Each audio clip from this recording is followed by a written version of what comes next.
दोस्तों, मध्य प्रदेश और छत्तीसगढ़ में आज चुनाव प्रचार का आखिरी दिन था और ऐसे में अगर स्टेज से फिल्मी डायलॉग सुनाई दे, मोदी जी के नाम पर फिल्म बनाने की सलाह सुनाई दे और फिल्मी क्लाइमेक्स जैसी उठापटक दिखाई दे, तो आप समझ सकते हैं कि इन दोनों राज्यों का चुनाव कितना दिलचस्प हो चुका है। फर्क इतना ही है कि फिल्में तो 3 घंटे में खत्म हो जाती हैं और उसमें किस चीज को कैसे किस तरह दिखाना है ये डायरेक्टर तय करता है, लेकिन चुनाव फिल्मों की तरह कुछ घंटों के लिए नहीं होते हैं। इनका असर पूरे 5 साल तक रहता है। इसीलिए लोकतंत्र में चुनावों का डायरेक्टर जनता को बनाया जाता है, यानी जनता को ही तय करना है कि चुनावों की दिशा क्या हो। आज न्यूज पॉइंट में फिल्मों की बात क्यों हो रही है, यह जानने के लिए सबसे पहले आपको इस वीडियो को दिखाता हूं जिसमें प्रियंका गांधी कुछ फिल्मों की बात कर रही हैं। सुनिए जरा। विश्व प्रसिद्ध महान अभिनेता श्री शिवराज चौहान उर्फ मामा जी। एक्टिंग में तो अमिताभ बच्चन के कान काट लें, लेकिन जब काम की बात होती है तो फट से असरानी का रोल पकड़ लेते हैं। और मोदी जी का तो आप पूछिए ही मत। मोदी जी का क्या कहना, देश के पहले ऐसे प्रधानमंत्री हैं जो परमानेंट अपनी ही पीड़ा में परेशान रहते हैं। कर्नाटका गए, बड़ी लंबी लिस्ट ले गए कि भाई मुझे इतनी गालियां दी हैं, यहां भी कहने लगे मुझे इतनी गालियां दी हैं, रोते ही रहते हैं। लगता है आपने वो सलमान खान की पिक्चर देखी है तेरे नाम, उसमें सलमान खान शुरू से अंत तक रोते ही रहते हैं। मैं तो कहती हूँ मोदी जी के लिए भी पिक्चर बना देते हैं, उसका नाम रखेंगे मेरे नाम। वैसे एक बात है, मोदी जी ना आदमी की पहचान में टॉप क्लास है। दुनिया भर के गद्दारों और कायरों को इकट्ठा करके अपनी पार्टी में ले लिए। मुझे तो बेचारे आरएसएस और भाजपा के जो अच्छे कार्यकर्ता हैं, जो सालों से संघर्ष कर रहे हैं अपनी पार्टी के लिए, उन पे तरस आती है कि क्या पता ये कायरों की सेना ही उनकी पार्टी को चलाने ना लगे। ये है हालात। तो सुन रहे थे प्रियंका गांधी को आप। प्रियंका गांधी दरअसल इन दिनों काफी चुटीले अंदाज में भाषण दे रही हैं और उन्होंने मेरे नाम शीर्षक से फिल्म बनाने की जो सलाह मोदी जी को दी है, उस पर बीजेपी तिल मिला गई होगी शायद। वैसे भी गांधी परिवार की बातों से बीजेपी अक्सर आहत हो जाती है। प्रियंका गांधी ने केवल मोदी ही नहीं बल्कि आज सिंधिया को भी जमकर धोया है। सिंधिया यानी ज्योतिरादित्य सिंधिया को किस तरह महाराज कहकर अपने काम करवाने पड़ते हैं, उनका अहंकार कितना बड़ा है, इस पर प्रियंका गांधी ने क्या कहा, ये भी आइए सुन लेते हैं। पहले ज्योतिरादित्य सिंधिया पर क्या कुछ कह रही हैं प्रियंका गांधी, सुनिए। और देखिए, दरअसल एक बात समझ लीजिए, इनके जो सारे नेता हैं ना, बड़े विचित्र टाइप के नेता हैं। पहले तो हमारे सिंधिया जी, जानते हैं मैंने उनके साथ यूपी में काम किया। अब क्या है कि कद में थोड़े छोटे पड़ गए, लेकिन अहंकार में तो भाई वाह। जब हम काम कर रहे थे यूपी में काम कर रहे थे, तो देखो यूपी वालों की, तो हम भी यूपी के हैं, आदत है हम लोग शिकायत, गुस्सा, नाराजगी सब निकाल देते हैं। महाराज बोलने की आदत नहीं है। लेकिन भैया उनके पास जो भी कार्यकर्ता जाता था, कहते हैं दीदी कि हम क्या करें, महाराज महाराज कहना पड़ता है, हमारे मुंह से नहीं निकलता तो फिर कुछ काम ही नहीं होता हमारा। वैसे उन्होंने अपने परिवार की परंपरा अच्छे से निभाई है। विश्वासघात तो बहुतों ने किया है, लेकिन इन्होंने ग्वालियर और चंबा की जनता के साथ विश्वासघात किया है। आपके पीठ में छुरा भोंका है, बनी बनाई सरकार को गिरा दिया, और वो बनी बनाई सरकार आपकी थी, आपने वोट दिया था उसके लिए। तो काफी हमलावर दिखी ज्योतिरादित्य सिंधिया पर यहां प्रियंका गांधी, और प्रियंका गांधी ने आज मध्य प्रदेश में मोर्चा संभाला था, आप देख ही रहे हैं। तो उधर छत्तीसगढ़ में राहुल गांधी ने कमान संभाल रखी थी, जहां उन्होंने फिर से किसानों की कर्ज माफी का ऐलान कर बता दिया कि सत्ता तो कांग्रेस की ही आ रही है। इधर शिवसेना सांसद संजय राउत ने भी बता दिया है कि राहुल गांधी पूरे देश में छा गए हैं और 5 चुनावी राज्यों में बीजेपी हार रही है। दरअसल कल मोदी के राहुल पर मूर्खों का सरदार वाली टिप्पणी पर बीजेपी को संजय राउत ने डरपोक बता दिया। आइए जरा सुन लेते हैं संजय राउत और क्या कुछ कह रहे हैं, सुनिए। राहुल गांधी से सरकार डर गई। सूरत की न्यायालय ने जो फैसला सुनाया राहुल जी के खिलाफ, 2 साल की सज़ा सुनाई मैक्सिमम, उसके बाद 24 घंटे में बिना विलम्ब लोकसभा अध्यक्ष ने राहुल जी को डिस्क्वालीफाई कर दिया लोकसभा से। कोई ज़रूरत नहीं थी ये जल्दबाजी, उनको घर से निकाल दिया। लेकिन अब सर्वोच्च न्यायालय सुप्रीम कोर्ट ने राहुल जी की वो जो पनिशमेंट है उनको स्टे दिया है और बहुत कड़ी टिप्पणी सूरत और गुजरात हाईकोर्ट पर की है। उनके पनिशमेंट को स्टे देने के बाद 3 दिन हो गए हैं, उसके बावजूद लोकसभा अध्यक्ष ने उनको री इंसिस्ट नहीं किया है और कहते हैं कि मुझे अभ्यास करना पड़ेगा। तो सूरत के न्यायालय के बाद, निर्णय के बाद आपने कौन सा अभ्यास किया था और आपको अभी अभ्यास करना पड़ रहा है? स्टडी कर रहे हो आप? कौन सी स्टडी?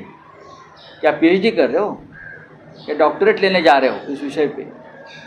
हम कल सुबह मिलेंगे सब हमारे दल इंडिया के, और आगे की रणनीति क्या होगी उस बारे में हम चर्चा।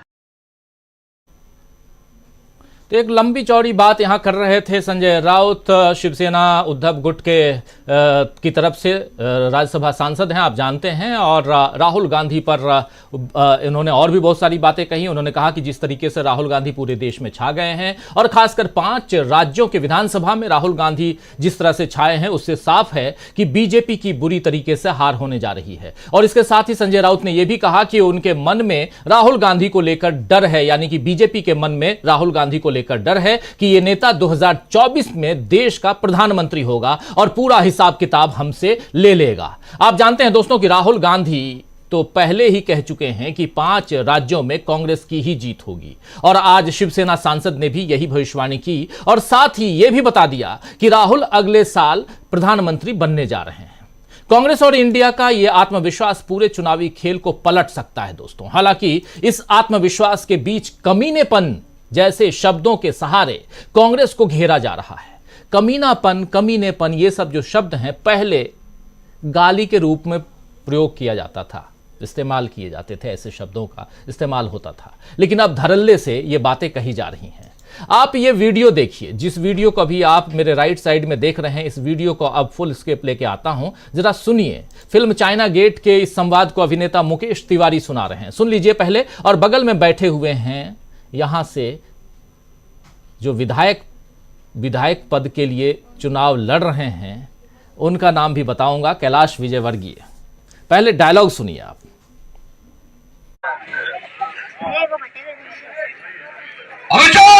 के चलो, गोली चली नहीं कि करने लगे काय काय, मिलेगा, सबको मिलेगा। पुलिसियों का गोश्त तो कई बार खिलाया है, आज फौजी का खिलाएंगे स्पेशल गोश्त। हमसे लड़ने की हिम्मत तो जुटा लोगे, पर कमीनापन कहां से लाओगे?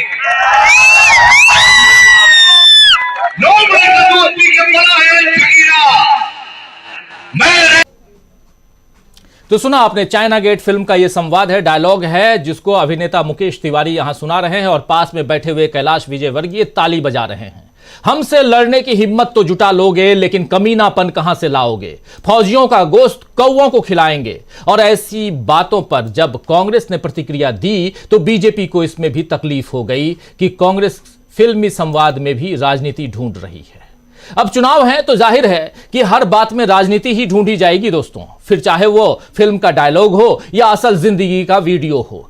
असल जिंदगी का वीडियो याद आया कुछ? शायद नहीं, तो फिर से याद दिला दे रहा हूं। नरेंद्र सिंह तोमर के बेटे यानी देवेंद्र तोमर का जो वीडियो है, वो मामला इस बार बीजेपी के लिए भारी साबित हो सकता है। नरेंद्र सिंह तोमर कद्दावर नेता हैं, केंद्रीय मंत्री हैं और अब विधायकी का चुनाव लड़ रहे हैं। नरेंद्र सिंह तोमर कह रहे हैं कि यह साजिश है और जांच होनी चाहिए। तो सवाल यही है कि केंद्र में भी उन्हीं की सरकार है और मध्य प्रदेश में भी उन्हीं की सरकार, यानी दोनों जगह बीजेपी की सरकार, और बीजेपी के वो कद्दावर नेता हैं, केंद्रीय मंत्री हैं। दोनों जगह जब बीजेपी की सरकार है तो फिर क्यों नहीं अब तक जांच शुरू हुई है? क्या कांग्रेस जांच करवाएगी? कांग्रेस भी तो यही सवाल उठा रही है। और उधर राहुल गांधी कह रहे हैं कि मोदी जी जहां भी आप जाते हैं मेरे बारे में गलत शब्द का प्रयोग करते हैं, गाली देते हैं। जितनी गाली देते हो उतना मुझे मालूम पड़ता है कि मैं सही काम, अच्छा काम कर रहा हूं, इसीलिए गाली दे रहे हैं। और साथ ही अडानी को भी सामने लेकर आ गए राहुल गांधी। जरा सुनिए इस डायलॉग को। माफी चाहूंगा, डायलॉग नहीं, डायलॉग सुनाते हुए डायलॉग कहने लगा हूं, तो चलिए डायलॉग कह लें या यहां पर भाषण, जो भी कहें, लेकिन डायलॉग में मोदी जी से आगे राहुल गांधी कभी नहीं हो सकते। राहुल गांधी का भाषण ही सुनिए जरा। नरेंद्र मोदी जी आते हैं, जहां भी जाते हैं मेरे बारे में गलत शब्द प्रयोग करते हैं, गाली देते हैं, मुझे उल्टी सीधी बात करते हैं। अच्छा है, मुझे कोई फर्क नहीं पड़ता। देखिए, मैंने आपको अपना लक्ष्य पहले ही बता दिया। मुझे वो कोई भी नाम बोले, मुझे कोई फर्क नहीं पड़ता। मेरा लक्ष्य है, जितना पैसा नरेंद्र मोदी अदानी को देता है उतना पैसा मैं गरीबों को दूंगा। मैं गिन रहा हूं, 1 रुपया आप अदानी को दोगे, 1 रुपया मैं गरीबों को दूंगा। हर पैसे, जितने पैसे आप दोगे उतना मैं गरीबों को दूंगा, किसानों को, मजदूरों को, छोटे दुकानदारों को, बेरोजगार युवाओं को। और मैं आपको दिखाऊंगा कि असली राजनीति अरबपतियों को मदद करने से नहीं होती है। असली राजनीति किसानों, मजदूरों, छोटे व्यापारी, बेरोजगार युवाओं की मदद करने से होती है। मैं आपको दिखा दूंगा। आपको जो बोलना है बोलो, जो गाली देनी है दो। जितनी गाली आप देते हो उतना मुझे मालूम पड़ता है कि मैं काम सही कर रहा हूं। मतलब जितनी आप गाली दोगे मुझे पता लगता है, हां भैया गाली दे रहा है और अच्छा काम कर रहा हूं और अच्छा काम होगा। चिढ़ मचती है ना, इसलिए तो गाली देते हैं। चिढ़ मचती है ना, इसीलिए तो गाली देते हैं। लेकिन अडानी का मामला आज एक बार फिर से सामने आ गया है दोस्तों, बड़ी बड़ी हेडिंग्स के साथ में। अडानी साहब, उनके बड़े भाई गौतम अडानी के बड़े भाई विनोद अडानी, उनका नाम आज सुर्खियों में छाया हुआ है। सुर्खियों में क्यों छाया है इस पर चर्चा करेंगे, लेकिन उससे पहले राहुल गांधी के एक ट्वीट को आपके सामने लेकर आना चाहता हूं। जरा ट्वीट सामने लेकर आइए। उस ट्वीट में क्या कुछ लिखा है जरा देखिए, जरा ऊपर। हाँ, अमृत काल में परम मित्र के भाई भारत छोड़कर क्यों भागे, गोल्डन पासपोर्ट मतलब चोरी का सुनहरा मौका, जनता का पैसा चुराओ, शेल कंपनी बनाओ और विदेश में उड़ाओ। Vinod Adani, Pankaj Oswal among 66 Indians who got golden passport, EU state give investors tax heavens.